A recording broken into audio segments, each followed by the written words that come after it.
Eu quero ler com vocês no Evangelho segundo escreveu João, no capítulo 6, versículo 35.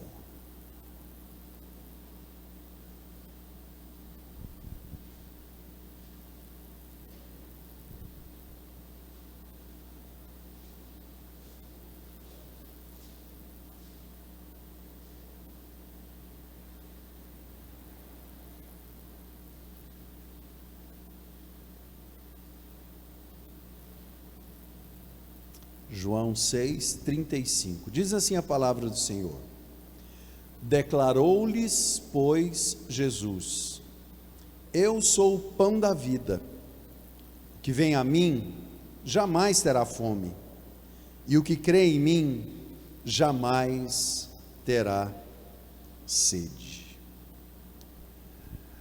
É muito interessante, irmãos, nós pararmos para pensar a respeito do suprimento que Deus dá para a nossa alma. Algumas pessoas, às vezes, de uma forma errônea, talvez são inconscientemente levadas a imaginar que a gente só bebe uma vez da água que Cristo oferece e só come uma vez do pão, que é o próprio Cristo, né? O pão que Ele nos oferece, Ele mesmo, e pronto. Assim como quando ele encontra com a samaritana ali, e a samaritana, ele pede alguma coisa para beber, né? Pede água, e ela fala: como é que, sendo tu judeu e eu samaritana, você tem coragem de pedir água para mim? E aquela mulher então, Deus abençoe Ana Cássia, diz isso para Jesus. Jesus fala para ela assim: se você soubesse quem eu sou e a água que eu tenho para te dar, você beberia e nunca mais tornaria a ter sede. Ela falou: quer dizer que se eu beber dessa água, eu nunca mais preciso vir nesse poço aqui? Não é? Naquele não, mas no poço que é Jesus, nós precisamos ir todos os dias. Quando Jesus fala: quem beber de mim jamais terá sede, e quem comer de mim jamais terá fome, o que Jesus está dizendo é que Ele é uma fonte inesgotável. Nós podemos a qualquer momento chegar e nos saciar, não é, da sua presença, do seu amor, da sua graça.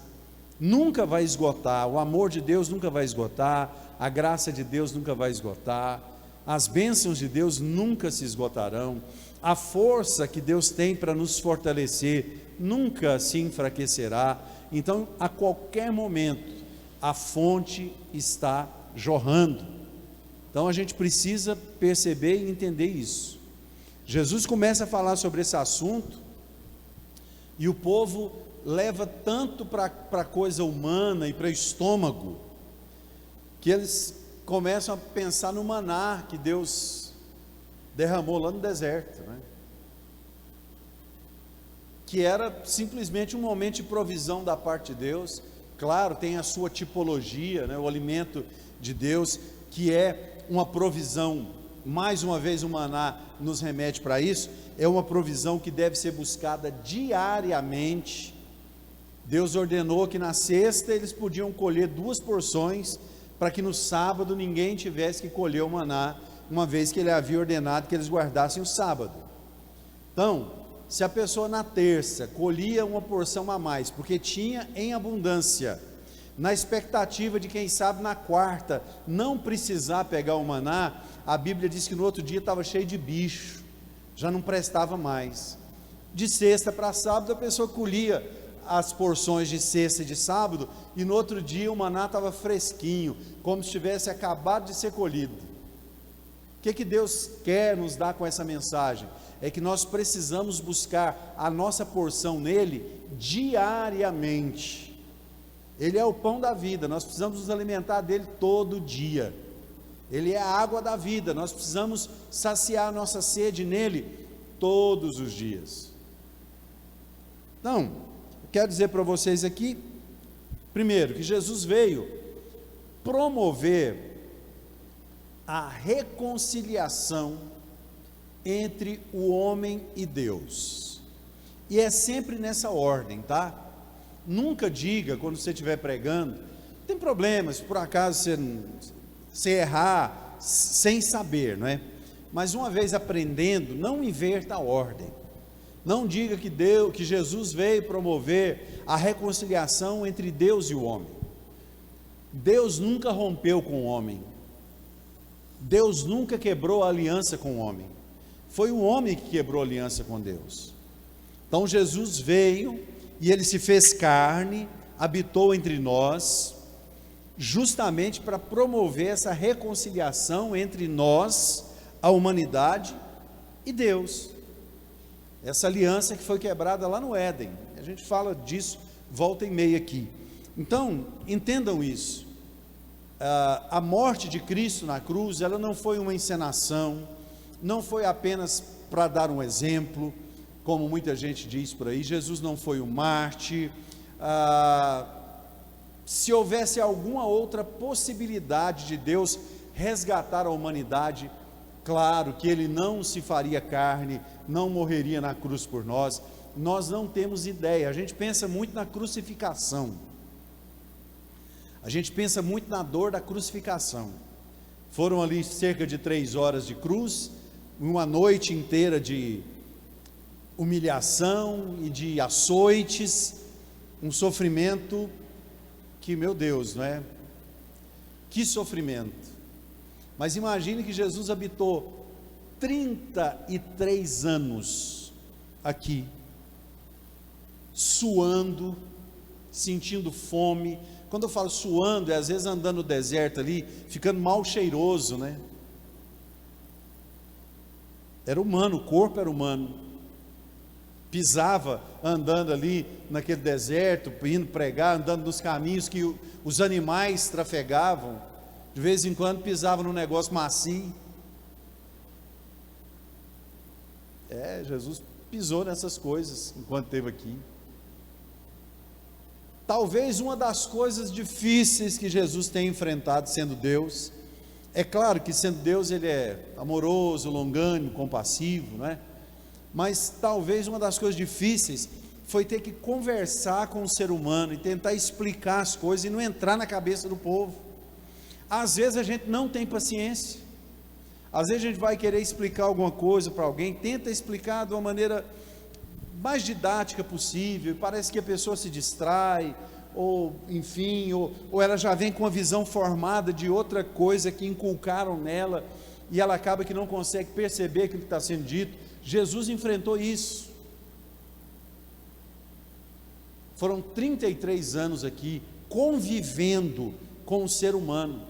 Às vezes a gente não consegue, às vezes você sai e vai num lugar que tem muita gente, e você começa a ver pessoas que eu falei isso outro dia aqui, né? Mas vou falar de outro aspecto. Às vezes você está numa multidão, aí você vai num lugar aí, vai resolver alguma coisa, ou pega uma fila, ou tem que enfrentar alguma coisa, e você vê muita gente que é diferente do seu jeito de vestir, jeito de falar, ou às vezes a pessoa está mal cheirosa, e a gente custa esperar a hora de resolver o que a gente tem que resolver, para chegar na nossa casa, limpinha, tomar um banho, pôr outra roupa, não é? Jesus teve que conviver 33 anos, assim, com o ser humano, até culminar nesse sacrifício na cruz do Calvário, para a remissão dos nossos pecados, para a salvação da nossa alma. Então ele veio para que nós tivéssemos acesso. É uma coisa muito séria, irmãos. Estava conversando essa semana com meu cunhado, estive lá na propriedade dele lá, conversando com a minha irmã, ele indignado, porque ele fica lá recluso, lá na propriedade dele, e falando assim, por que Deus não castiga esse povo que vai para essas baladas aí e leva a doença lá na casa onde os idosos estão lá, quietinho lá, não sai para a rua, e eles contaminam os idosos e fica vivo, e os idosos morrem e tal, não sei o que tem. Eu falei, Edivan, já pensou se Deus começasse, Edivan, nome do meu cunhado, né? Já pensou se Deus começasse a castigar todo mundo pelos seus erros? Eu mesmo estava enrolado, porque mesmo que não fosse um castigo severo, como que a gente espera que outras pessoas recebem, mas o quanto a gente erra, não é?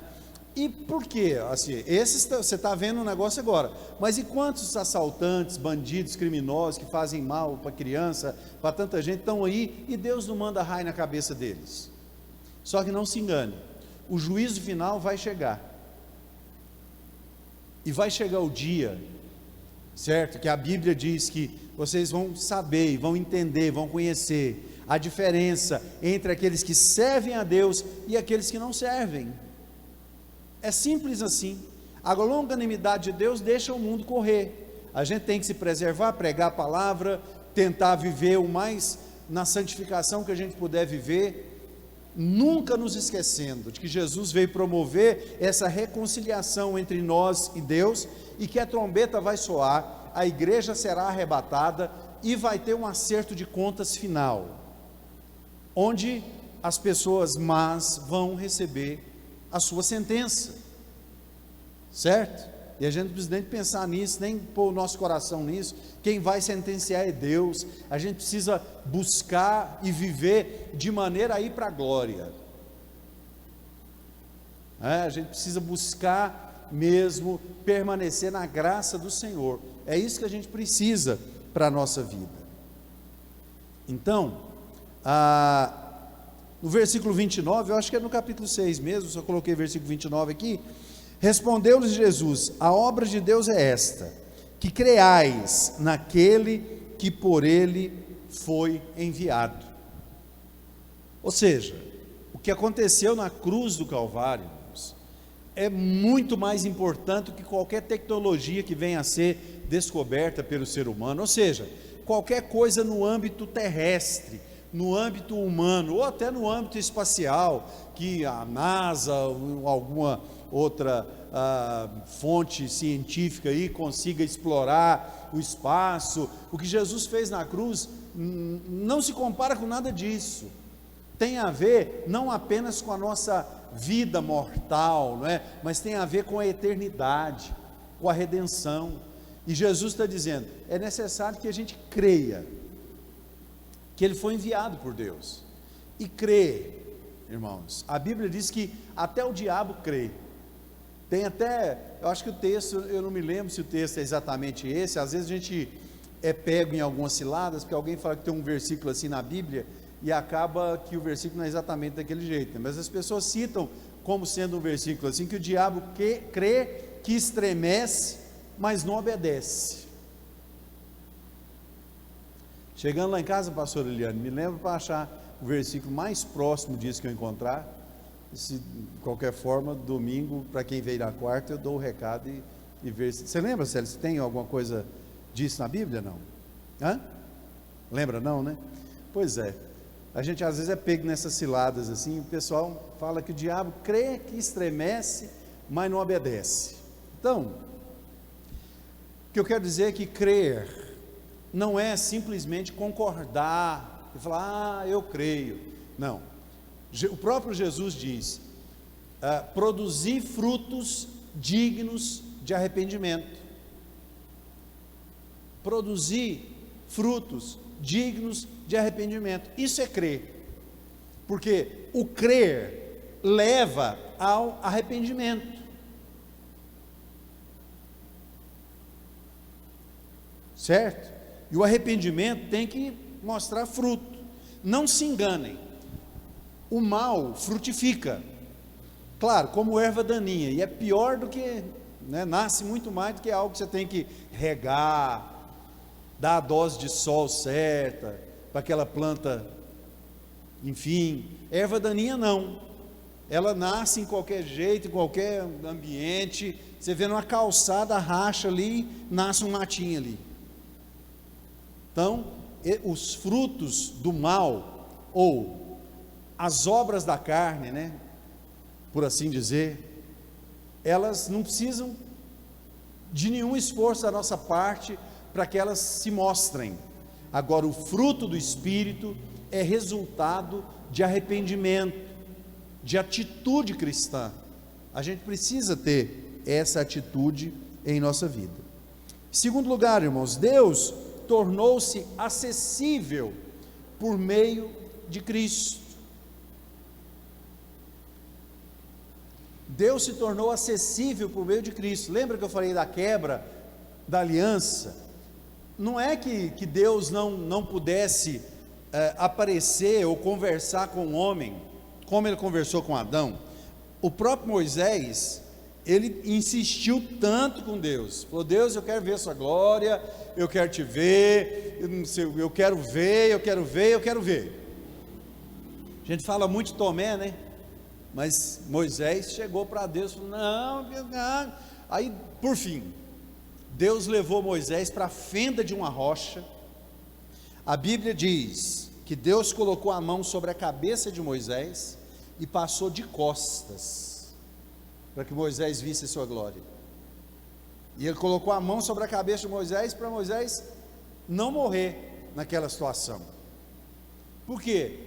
Porque a nossa natureza caída não suporta a glória de Deus. Por isso que Jesus se fez carne.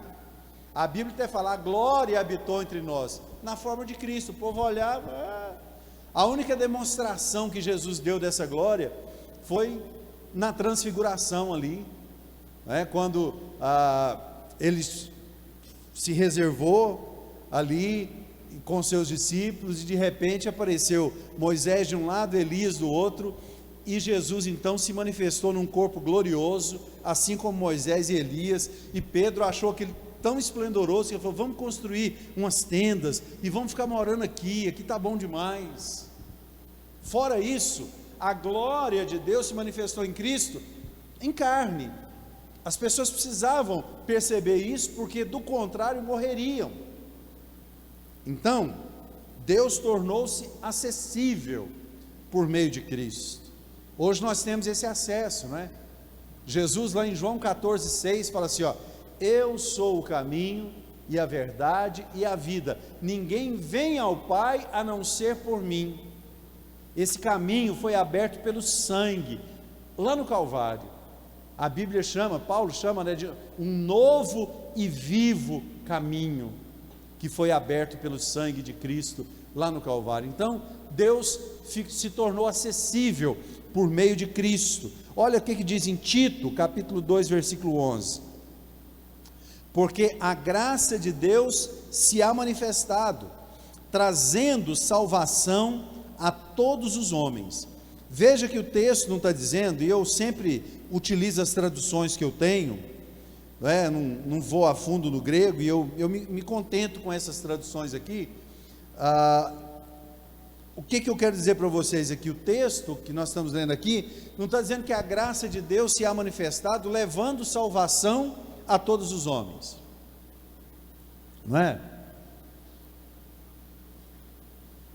Não é isso que está dizendo?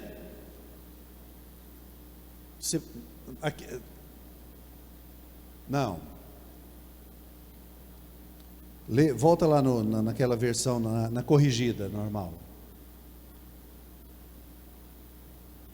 Isso.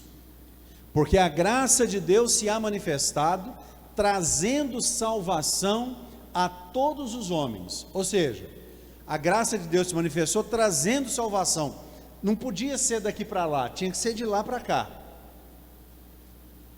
A salvação chegou, Jesus se colocou acessível. Não é que a graça se manifestou levando todos os homens à salvação, não, mas ela trouxe salvação a todos os homens. Tem diferença? Tem, porque se a graça de Deus tivesse se manifestado levando todos os homens à salvação, a pessoa podia, ninguém precisava nem tomar conhecimento de Cristo. Deus já resolveu o problema. Ninguém precisava aceitar Jesus como Salvador, ninguém precisava confessar, se arrepender dos seus pecados, ninguém precisava aceitar a graça. Deus já teria resolvido o problema por lá. Não, mas Deus se tornou acessível para que essa aliança fosse restaurada. Então a gente precisa prestar atenção nisso, não é?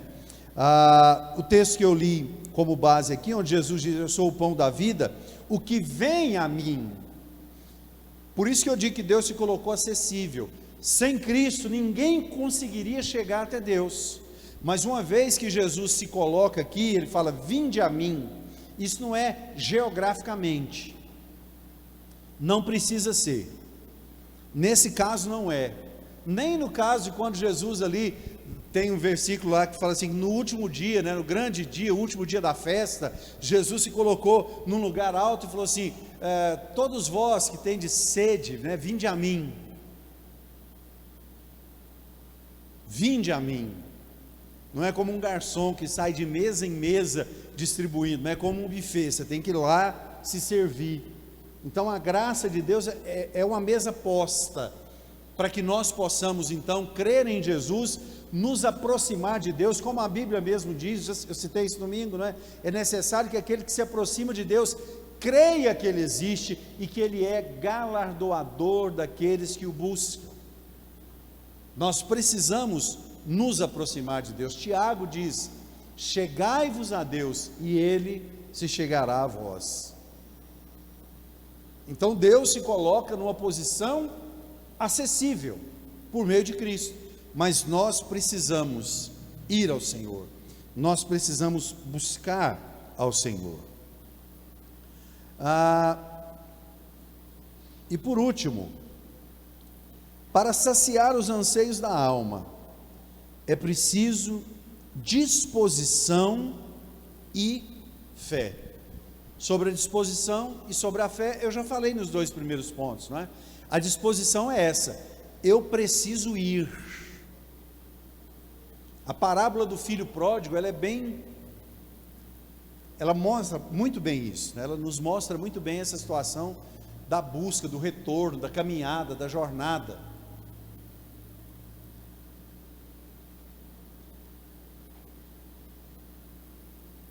Mas não, filho pródigo, em algum momento, a Bíblia fala, e caindo em si, depois de muito discurso, né? Toda vez que ele dava vontade de comer uma comida ruim, e não deixava, falava, na casa do meu pai tem isso. Todas as vezes que ele passava alguma necessidade, ele pensava, os funcionários do meu pai vivem tão bem, mas ele não tomava nenhuma atitude. É como a gente ficar pensando, Deus, né, Deus abençoa tanta gente, Deus é tão bom, Deus, não, nós precisamos saber que as bênçãos de Deus são para a nossa vida também. Agora, nós precisamos saber que há que se ter da nossa parte uma disposição. A salvação é de graça, mas muitas coisas para a gente conquistar pela fé, é necessário que se pague um preço. Santificação, até a própria prosperidade, né? É necessário que se pague um preço. A gente precisa ter fé? Sem dúvida, certo? Mas tendo fé, nós precisamos então exercitar a nossa fé. Então, sobre disposição e fé, Jesus fala, eu sou o pão da vida. É claro que ele se refere a um monte de coisa, mas em se falando da sociedade que nós vivemos, tão vazia, né?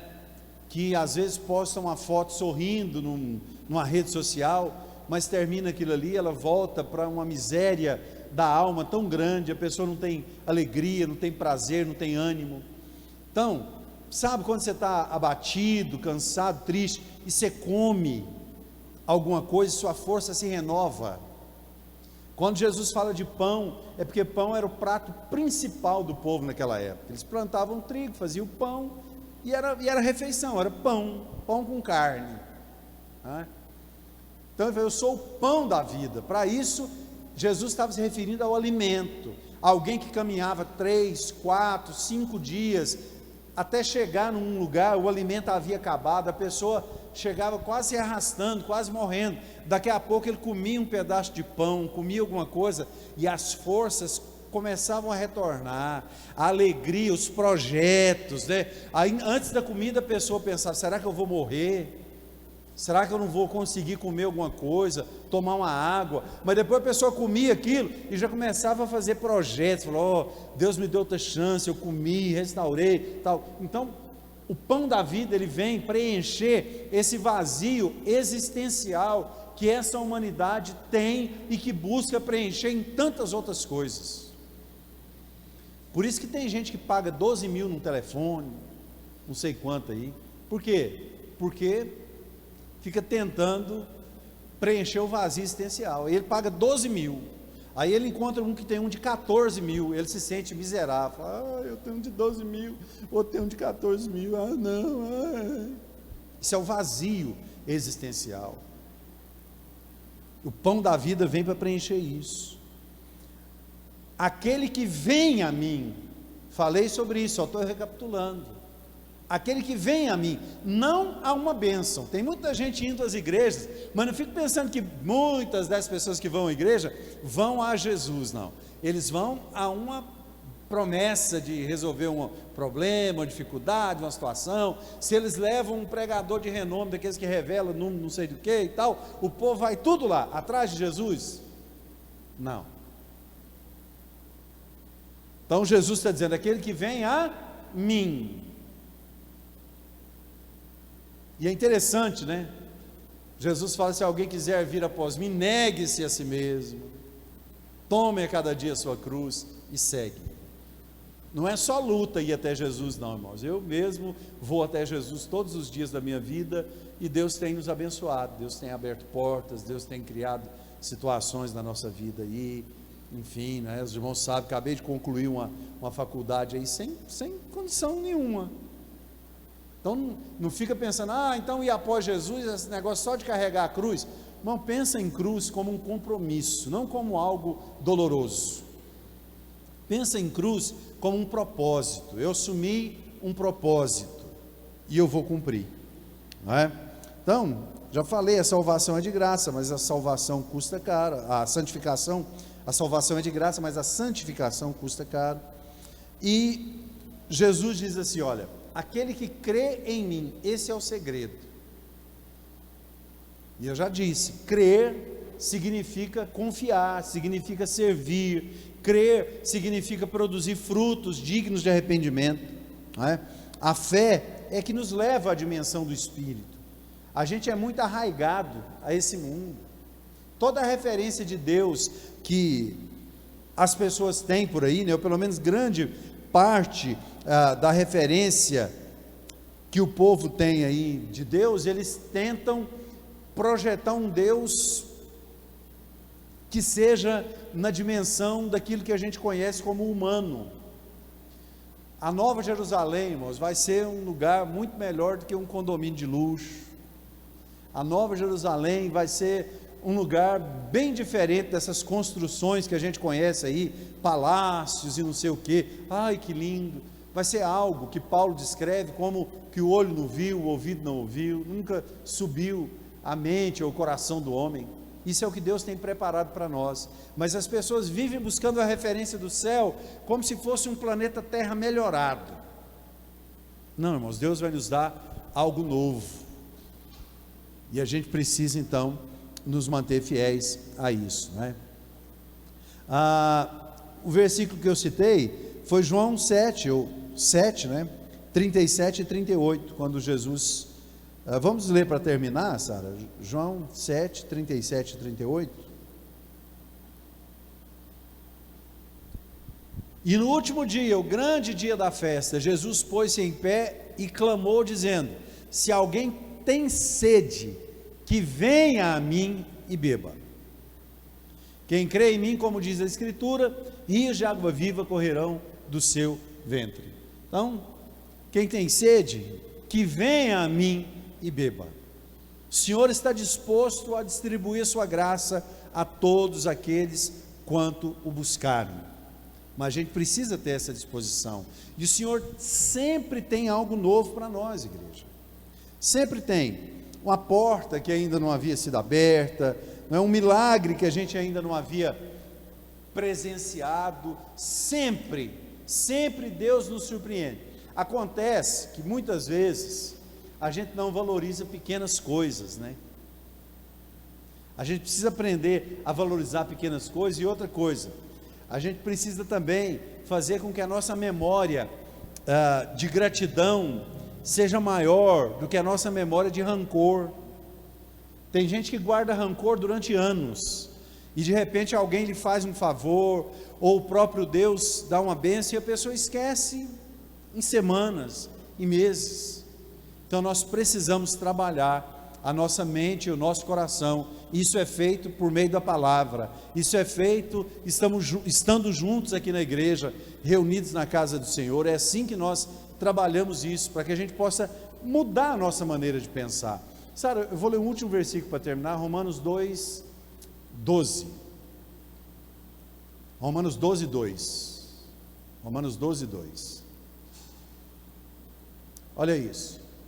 E não vos conformeis com este mundo, mas transformai-vos pela renovação do vosso entendimento, para que experimenteis qual seja a boa, agradável e perfeita vontade de Deus.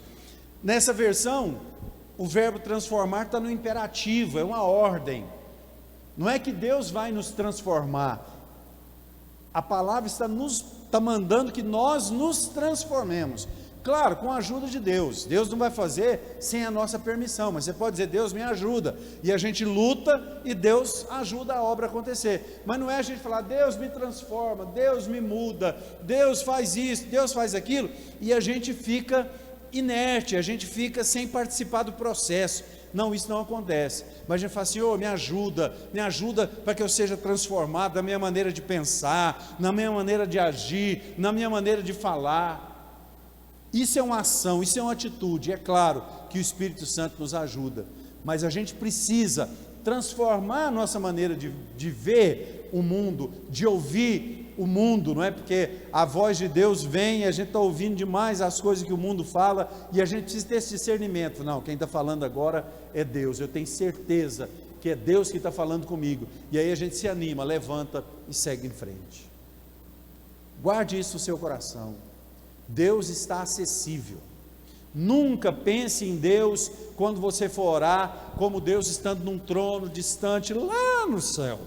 Deus está no seu quarto, Deus está no ônibus, Deus está no carro, Deus está no banheiro, Deus está onde você estiver, com seu coração voltado para Ele. Ele se tornou acessível em Cristo. Guarde isso no seu coração. Todas as vezes que você orar, não fique pensando: ai Deus, será que o Senhor está me enxergando? Não, saiba, Ele está ali com você, não apenas te enxergando, mas Ele está ao seu lado, pronto para segurar a sua mão. Quando a coisa apertar, você fala: Deus, segura na minha mão, Senhor, porque senão eu não consigo. E Ele vai segurar, Ele vai te dar a vitória. Amém?